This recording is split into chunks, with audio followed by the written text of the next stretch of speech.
When a narcissistic gang stalker is at the top of their game, you will notice there's a certain amount of arrogance, pridefulness, haughtiness about them. They walk around with this smirk on their face because they know the games that they've played, the lives that they've destroyed. They know the things that they've gotten away with. And so they feel untouchable, irreplaceable, indestructible. But the day of recompense is upon the head of the narcissistic gang stalker. And some people call it reaping and sowing, and others may call it karma. But payday has come, payback has come for the narcissistic gang stalker. For the word tells us that pride always comes before the fall, and that God hates a haughty look, and that whatever we sow, that we shall also reap. And so the narcissistic gang stalker, they never thought the day of recompense would come because they've been so accustomed to getting their way, running game, you know, using lies and manipulation and deceit and gaslighting and projection, all of the above in order to have a winning edge, in order to destroy the lives of innocent people. And I'm not going to call us victims because we are victorious. And we didn't have the knowledge that we have today. And so, as you know, knowledge is power, information is power. And the plays of a narcissistic gang stalker, their tactics have been revealed. You know, I'm so thankful for channels like this and other channels on YouTube and other social media outlets that reveal the tactics of a narcissistic gang stalker.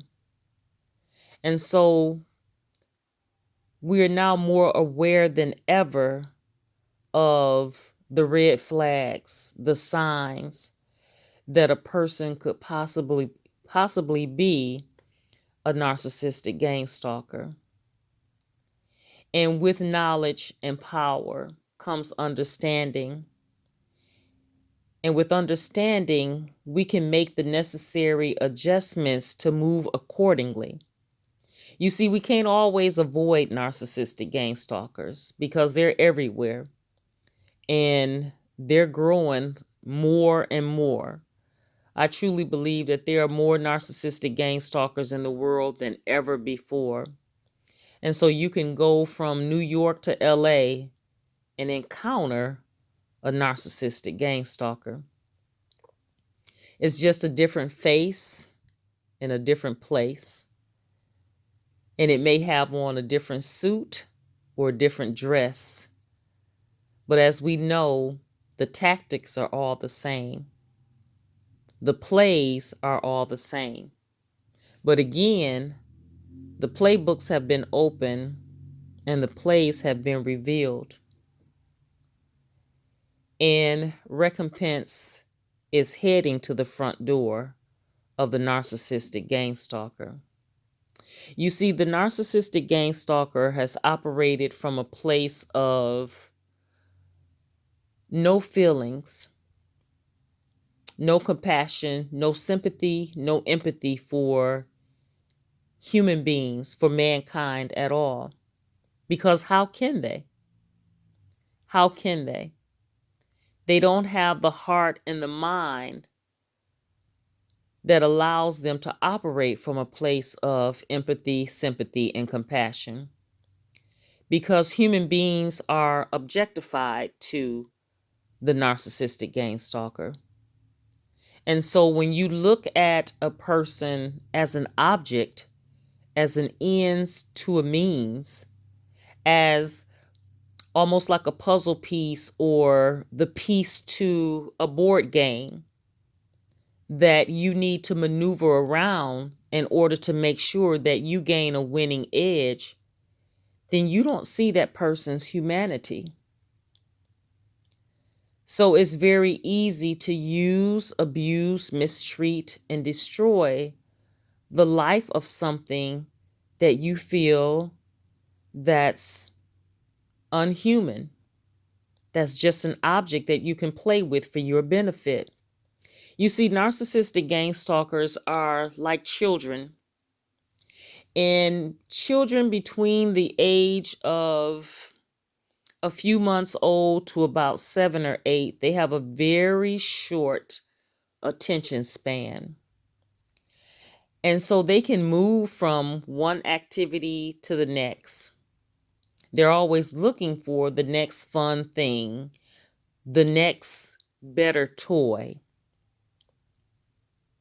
They're always looking for the next shiny object that can walk, talk, move, sing their favorite songs, their favorite color.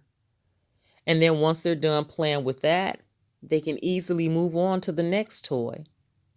And so that's how narcissistic gang stalkers, that's their mode of operation. They move from one object to the next object, but only these objects are living beings. They have a beating heart. They have blood pulsing through their veins. They have a mind. They have a soul. They have a spirit. But narcissistic gang stalkers, they don't concern themselves with that. They just look at who's going to be the flavor of the month. And like a child, they return again and again to the shelf to see which toy is the shiniest toy that they can play with for the day, for the week, for the month, and maybe even for the year. But like a child that has a short attention span, get this, children also throw temper tantrums. Narcissistic gang stalkers also throw temper tantrums because they're childlike. And so what does a child do when they throw a temper tantrum? Well, they beat up on their favorite toy. If their favorite toy is a teddy bear, they will beat up, they will stomp on, they will rip out the eyes, rip off the arms, tear off the clothes, rip off the ears of their favorite teddy bear. Or if it's their favorite car or truck, they will take it and throw it to the ground and dash it into 1,000 pieces. Why? Because that's how they were feeling at that moment. Why? Because it's an object. They have no connection to an object. And they will step over it and move on to the next shiny new toy. And that's how narcissistic gang stalkers operate. They're able to destroy and dash the lives of so many people into 1,000 pieces, step over that person, and move on to the next in order to achieve whatever it is that they're trying to achieve, in order to take whatever it is that they need to take in order to drain or withdraw or bankrupt this person. And once they get what they want or destroy the person, then they're able to move on to the next. But again, the day of recompense is upon the head of the narcissistic gang stalker. Payday is coming soon. Karma will be knocking at their door soon. And they will pay the cost to be the boss for the games and the lives of innocent people that they destroyed without reason, without cause, and without any conscience.